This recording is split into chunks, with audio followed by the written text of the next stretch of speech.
नमस्कार दोस्तों, उत्तर प्रदेश की तमाम बड़ी खबरें देखने के लिए तैयार हो जाइए। खबरों का सिलसिला शुरू करने से पहले अगर आपने चैनल को सब्सक्राइब नहीं किया तो आपको अपनी फैमिली की कसम अभी कर लीजिए। चलिए शुरू करते हैं तमाम बड़ी खबरें।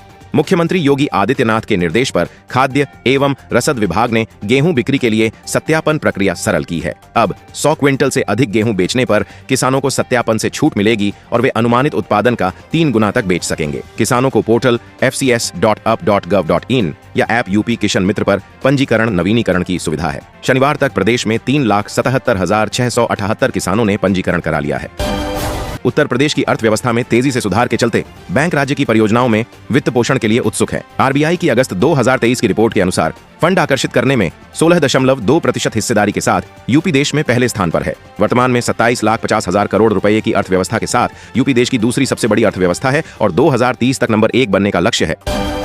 यूपी बोर्ड रिजल्ट 2025 को लेकर सोशल मीडिया पर वायरल हो रही फर्जी सूचना पर बोर्ड सचिव ने सच्चाई बताई है। बोर्ड सचिव के अनुसार यूपी बोर्ड रिजल्ट 2025 की आधिकारिक तिथि अभी घोषित नहीं की गई है। रिजल्ट जारी होने पर इसकी जानकारी बोर्ड की आधिकारिक वेबसाइट पर उपलब्ध कराई जाएगी। परीक्षाफल परिषद की वेबसाइट upresults.nic.in पर देखा जा सकेगा। दोस्तों, बाराबंकी के दरियाबाद में अयोध्या लखनऊ रेलखंड पर ऊपरीगामी सेतु के निर्माण को मंजूरी मिल गई है। राज्य मंत्री सतीश चंद्र शर्मा के प्रयासों से 76 करोड़ की लागत वाले इस प्रोजेक्ट को हरी झंडी मिली। सेतु निगम ने भूमि का चिन्हांकन कर दिया है और जल्द ही निर्माण कार्य शुरू होने की उम्मीद है। यह ओवरब्रिज दरियाबाद और आसपास के लोगों के लिए बहुत उपयोगी साबित होगा। दोस्तों, भारत सरकार ने food delivery, health care, travel agent, Uber, Ola जैसे ऑनलाइन प्लेटफॉर्म के श्रमिकों को ई श्रम पोर्टल पर पंजीकरण कराकर श्रमिक योजनाओं का लाभ देने का निर्णय लिया है। 18 से 59 वर्ष की आयु के गैर ईपीएफओ ईएसआईसी सदस्य आधार, पैन और लिंक मोबाइल नंबर से पंजीकरण करा सकते हैं। पंजीकरण से वे आयुष्मान, मनरेगा और आवास योजनाओं के पात्र होंगे। सोशल मीडिया प्लेटफॉर्म व्हाट्सएप शनिवार शाम अचानक डाउन हो गया। इसके बाद यूजर्स परेशान हुए। यूजर्स को मैसेज भेजने और रिसीव करने में परेशानी हो रही है। लोग आसानी से मैसेज नहीं भेज पा रहे हैं। व्हाट्सएप के डाउन होने के बाद लोग अन्य सोशल मीडिया प्लेटफॉर्म पर अपनी प्रतिक्रिया दे रहे हैं। इससे पहले फरवरी में भी इस ऐप में भारी परेशानी आई थी। दोस्तों, भारत में एक अध्ययन से पता चला कि इलाहाबाद, विशाखापत्तनम और मोहनबाड़ी में अम्लीय वर्षा बढ़ रही है, जबकि थार रेगिस्तान की धूल जोधपुर, पुणे और श्रीनगर में बारिश को क्षारीय बना रही है।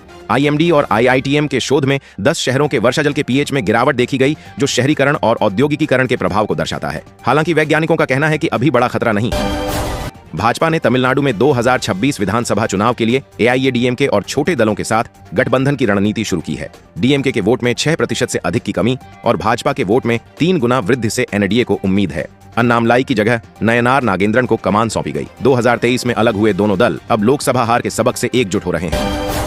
मुख्य चुनाव आयुक्त ज्ञानेश कुमार ने रामगढ़ में कहा कि भारत की ईवीएम प्रणाली पूरी तरह से सुरक्षित है। उन्होंने मतदाताओं को आश्वस्त किया कि ईवीएम को हैक नहीं किया जा सकता है, क्योंकि यह इंटरनेट या ब्लूटूथ से नहीं जुड़ी है। उन्होंने वीवीपैट स्लिप की गणना का हवाला देते हुए कहा कि कोई अंतर नहीं पाया गया।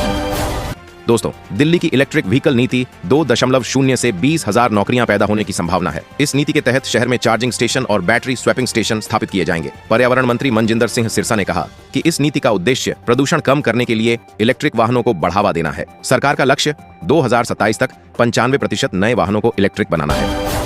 केंद्रीय मंत्री शिवराज सिंह चौहान ने बिहार दौरे पर नीतीश सरकार के साथ बैठक में 5,20,000 प्रधानमंत्री ग्रामीण आवास देने की घोषणा की। उन्होंने मधुबनी में पंचायत राज दिवस पर प्रधानमंत्री मोदी के कार्यक्रम की तैयारियों की समीक्षा की। चौहान ने कहा कि बिहार में ग्रामीण विकास योजनाओं का बेहतर क्रियान्वयन हो रहा है और राज्य को 7 से 8 महीने में 14 लाख आवास मिलेंगे। अयोध्या विकास प्राधिकरण ने गेस्ट हाउस में महिला का वीडियो बनाने की घटना के बाद कार्रवाई शुरू कर दी है। प्राधिकरण रामनगरी में संचालित सभी होटल, गेस्ट हाउस और होम स्टे की जांच करेगा। जिस गेस्ट हाउस में यह घटना हुई थी उसका नक्शा स्वीकृत नहीं था।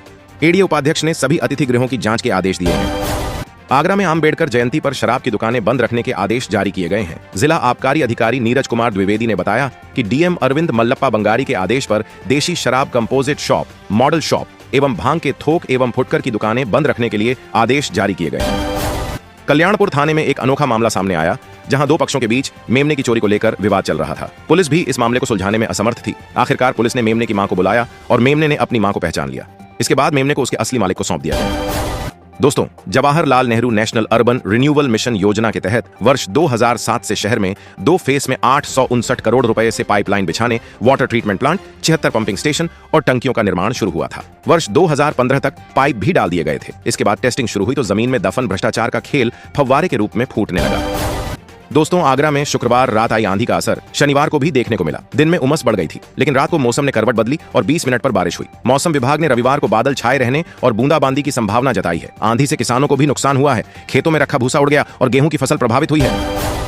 दोस्तों, दिल्ली में वक्फ संपत्तियों की लूट का खुलासा हुआ है। आरोप है कि वक्फ बोर्ड के अधिकारियों ने ही जरूरतमंदों के लिए आवंटित संपत्तियों को कौड़ियों के दाम पर बेच दिया या लीज पर दे दिया। पुरानी दिल्ली, मेहरौली और लुटियंस दिल्ली में वक्फ की जमीनों पर बाजार और कॉलोनियां बस गईं। इस लूट में शामिल लोगों पर मुस्लिम विरोधी कानून का विरोध करने का भी आरोप है।